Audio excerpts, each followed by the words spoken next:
দর্শক স্বাগত জানাচ্ছি কোরাস নিউজের সাথে আছি আমি মোহাম্মদ আবু তাহির নয়ন। আমি আছি ঢাকা বিশ্ববিদ্যালয়ের রাজু ভাস্কর্যে। এখানে ছাত্র জনতা সাধারণ শিক্ষার্থীরা তারা আন্দোলন করে যাচ্ছেন। বিশেষ করে বনশ্রুতিতে যে ঘটনা, মোহাম্মদপুরের যে ঘটনা, ধানমন্ডি, উত্তরা, মিরপুর, এই ঘটনাগুলো নিয়ে ছাত্র সমাজ কিন্তু ক্ষুব্ধ।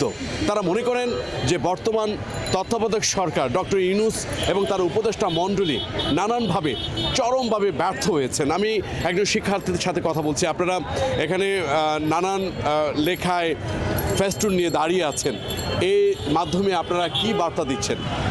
দেখেন, আমাদের মূল বার্তা হচ্ছে এই যে হঠাৎ করে ধর্ষণের যে ঘটনাগুলো অনেক বেশি ঘটছে। এছাড়া আমরা রাজধানীর বিভিন্ন জায়গায় আপনার মোহাম্মদপুর বলেন, বনশ্রী বলেন বা ধানমন্ডি বলেন, এই যে ছিনতাইয়ের যে ঘটনাগুলো ঘটছে এই সকল বিষয়ে আমরা প্রতিবাদ জানাচ্ছি।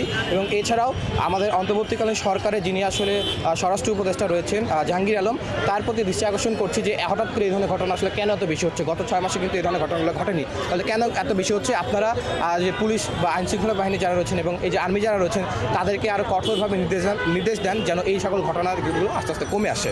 এখানে যে সকল যারা উপদেষ্টা মণ্ডলীর দায়িত্ব পালন করছেন, আপনি যেমনটা স্বরাষ্ট্র উপদেষ্টার কথা বললেন, তার একদিকে বাচন ভঙ্গিমা বডি নিয়েও সাধারণ মানুষ আপত্তি জানিয়েছেন এবং কেউ কেউ বলছেন একজন অযোগ্যকে আসলে এই মন্ত্রণালয়ের দায়িত্ব দেওয়া হয়েছে। কেমনটা দেখছেন?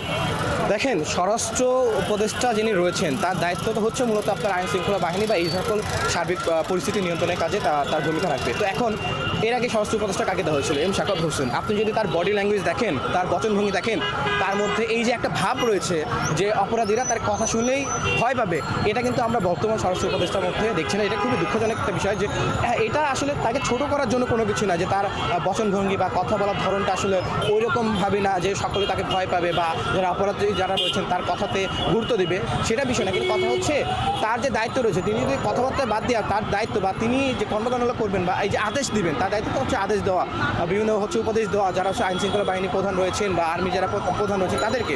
তো সেই সকল বিষয়ে আসলে তার ভূমিকাটা আমার কাছে মনে হয় খুবই কম। কারণ তিনি যদি আসলে ঠিকভাবে যদি আসলে নির্দেশগুলো দিতে পারতেন, তাহলে আমার কাছে মনে হয় যে এই আইনশৃঙ্খলা বাহিনী এবং আর্মি সহ অন্যান্য যারা রয়েছেন তারা আসলে দায়িত্বগুলো খুব ভালো করে পালন করবেন। বনশ্রী যে ঘটনাটা, প্রকাশ্যে 200 ভরি স্বর্ণ এবং গুলি করে ছিনতাই করা, এই ঘটনাটা কি আপনি মনে করেন যে বর্তমান যারাই নানানভাবে দায়িত্ব রয়েছেন তাদের একটা আন্তরিকতার একটা অভাব রয়েছে, দায়সার ভাব নিয়ে নানান কথাগুলো হয়তো গণমাধ্যমে বলছেন?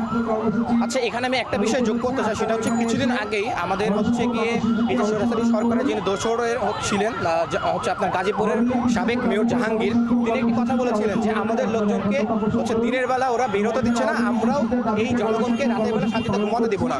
তো আমার কাছে মনে হয় কি তাদেরই কোনো একটা কর্মকাণ্ড যে বিভিন্ন জায়গায় অরাজকতা সৃষ্টি করার জন্য আসলে এই ধরনের বিচ্ছিন্ন যে ঘটনাগুলো ঘটছে এবং এই কারণে কিন্তু এই ধরনের ঘটনাগুলো এত আসলে বেড়ে গেছে। এখন আরেকটা বিষয় হচ্ছে যে আপনি যদি সাবেক যিনি পুলিশের প্রধান ছিলেন আইজিপি বেনজির তার একটি ভিডিও কনফারেন্সের আসলে একটি অডিও শুনেছিলাম যে এখনো কিন্তু আইনশৃঙ্খলা বাহিনীতে 90% আওয়ামী লীগের লোক রয়েছে। অর্থাৎ এই অন্তর্বর্তীকালীন সরকার কিন্তু আসলে পুলিশ কোনোভাবে সাহায্য সহযোগিতা করছে না। কারণ আমরা যদি দেখি যে 6, 7 এবং 8 আগস্টে পুলিশ ছিল না, আমরা সাধারণ ছাত্র জনতা যেভাবে আসলে সারা বাংলাদেশে নিরাপত্তা দিয়েছি বা রাত জেগে পাহারা দিয়েছি, তখন কিন্তু এই ধরনের ঘটনা এখন কেন ঘটছে? কারণ পুলিশ অন্তর্বর্তীকালীন সরকারকে সাহায্য করছে না বা তাদের যে দায়িত্ব সে দায়িত্বের মধ্যে অনেক ঘাটতি রয়েছে। আপনাকে অনেক অনেক ধন্যবাদ জানাচ্ছি। জি, আপনাদেরকে অনেক অসংখ্য ধন্যবাদ। দর্শক বন্ধুরা, যেমনটা বললেন, এই ছাত্রনেতা যেমনটা বললেন, আসলে গুপ্তচর কোনো ডাকাত চক্র, যেমনটা গাজীপুরের সাবেক সিটি মেয়র যেমনটা বলেছিলেন যে আমরা যদি রাতে ঘুমাতে না পারি তাহলে কাউকে এই শহরে রাতে ঘুমাতে দেব না, যেমনটা ছাত্রনেতা এবং সাধারণ মানুষই এমন ধারণা করছেন যে আওয়ামী লীগ কোনো দোসর ডাকাত চক্র সারা দেশে লুটপাটের মাধ্যমে বর্তমান সরকারকে নানানভাবে বিব্রত করার চেষ্টা করে যাচ্ছেন।